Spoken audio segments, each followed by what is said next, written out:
Hello, survivors! Today we are back in Soulstone Survivors and we are going to be playing on the Beastmaster. It was between the Necromancer and the Beastmaster, but I really wanted to show you one of the strongest builds on the Beastmaster right now. Unfortunately, the build does use bunnies, and I know a lot of people don't like bunnies, but we're only using one copy of each skill, so bear with me. So the skills we are going to be running in today is we are using his brand new weapon, the Widow's Embrace, which gives us spider cocoons. We also get Spider Queen. So if you are arachnophobe, well, I'm really sorry, but there are going to be a lot of spiders on the screen today. Next, we run Bestial Wrath to increase their movement speed and multicast chance. We then run bunnies, Shockwave Totem, and Surprise Gift. Now, if you can't find any of these, you can substitute them for a skill like Lightning Bolt, and that's it. Every other skill is needed. So maybe instead of Shockwave Totem, you can go for Lightning Bolt and vice versa. But Shockwave Totem gives you the static summon physical, which a lot of them have. This is static physical. This is summon physical. This is physical lasting. We get lasting from this, which is lasting, static, summon, physical, and then summon, magical, and physical, and also bomb. So they do share a lot of tags, but let's go through the runes now. Now for our runes, we are using 10 out of 10. We are running multicast mastery, extra help,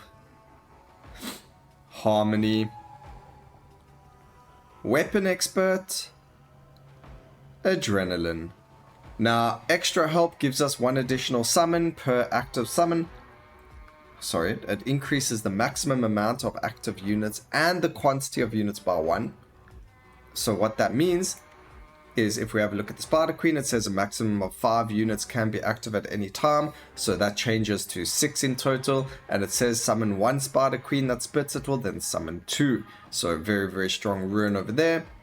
And then Harmony increases the damage of all summoned units by 2% per active summoned unit, up to a maximum of 80%. And now because we are playing Adrenaline, we do want to actually lose a bit of health and also gain more max health as we do the run. So let's get straight into it. It will be on max curse. We have already done this before practicing and it did go below 5 minutes, which is insanely strong. It doesn't use our ascension, unfortunately, but we are going to speak about that. The ascension is every 34 seconds, so we'll see when the timer hits 34. You summon or you get these footprints on the floor that you need to run on, and once you have run on the footprints, once you reach the final footprint, you will summon 4 velociraptors, which are summons, which will do damage for you. So we'll probably do it for the very beginning, the first 34 seconds, and then we won't do them again because it's going to be very difficult to see the footsteps. So here they are. They're actually nice and big. You just got to run over them. I know a lot of people don't like these chase quests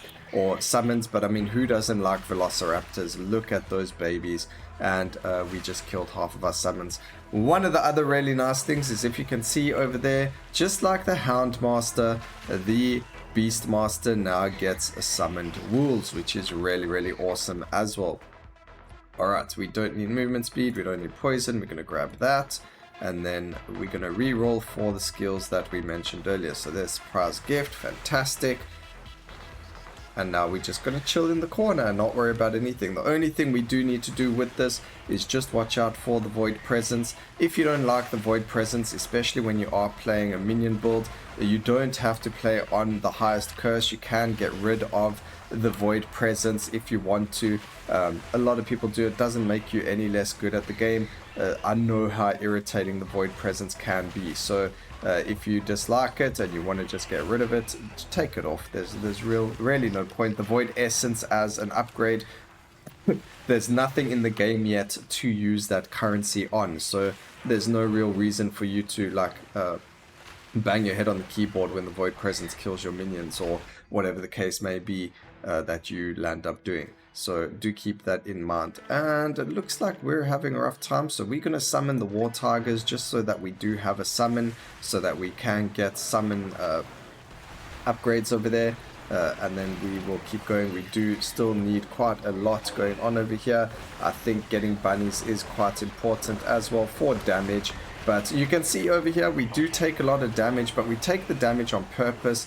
And the reason for that is because we do have recklessness and, adrenaline, sorry. And we do actually want a lot more damage done to us so that we can actually go and deal more damage there. Now, you did see that we did actually take a Leviathan this time. That's because we're trying to deal the most amount of damage possible, and one of the best ways to do that is using Leviathan and being able to deal more damage with that skill. We're not really worried about the movement speed because we're not going to be moving around too much, so we're not too worried about that. We're going to grab the Brutal Strikes. You don't need it. We've already got 2 Hypothermia. We do have a Touch of Ice as well, which is really, really great. And we have the Weakness. So we've got the Fragility and Weakness going on all of the enemies, which is really, really strong as well for us. But you don't need the Hypothermia. You should be very, very good without it. The only thing we're still waiting for now is the bunnies. But you can start seeing now we're getting the lasting skills, the upgrades to bomb. And we're going to soon see summons and things like that as well. Oof, unfortunately we do get hit there because we got knocked into the Void Presence. We do lose some of the Spider Queens. One of the nice things about the summoned spider eggs or the cocoons is that the cocoons themselves are invulnerable, so they don't take damage from the Void Presence, which is really, really strong in the long run, because you can just put down a lot of them and not worry about your units taking damage from the Void Presence. So really, really strong as well to have as a skill. But now we can keep going. We are going to keep grabbing more and more life, because again, the more life we have, the stronger we're going to be. Area of Effect, a Leviathan over there. Magnetic, that's fine. A bit more life, that's fantastic. The higher our life, the more cool cast frequency we're going to get from the adrenaline as well. So very, very good to grab yourself as much life as possible in this build. Also helps you last longer because you can take more damage. But you can see, again, we're taking free damage. It, again, is done on purpose, and we are not worried too much about our ascension. We're more worried about just staying in this corner with as much happening for us as possible. So, ooh, that's beautiful over there. We can grab the cast frequency over there. And unfortunately, we didn't see any bunnies, which is a bit of a pity because they really, really do help us in terms of how quickly we can kill some of these bosses. But you can see we don't even have to worry too much about them. As long as we spawn close enough to them, or they spawn close enough to us, we can destroy them very, very quickly. So we're in a very, very strong spot right now. We have killed 6 out of the 10 lords, and 12 out of 20 of them. Sorry, my maths is bad. I don't know why I thought 6. That was weird. But anyway, now we just got to keep a little bit out of the negative effects going on over here. Not the negative effects, all the circles. And we can grab some block, why not? The crit mastery, HP. Still no bunnies for us, unfortunately. A nice increased quantity, which is going to then buff our harmony as well, which is very, very nice. We missed the HP over there. I wasn't concentrating, and that's okay. Again, if you don't get bunnies, very much so, you can just replace them with another summon. We've got the moose, we've got the summoned tigers like I've used. You can use the summoned shockwave totem, which we've got, and as you can see, it still leaves you plenty of time to deal a lot of the damage. So this is definitely under 6-minute run, but the rest of it, whether or not it is a 5-minute run or not is based on the skills. So let's see what happens, but I think we are in a relatively good spot to not really worry too much about that. Tigers are very strong as well. Not as strong as bunnies, but they are very, very strong anyway. Alright, let's go. Let's see.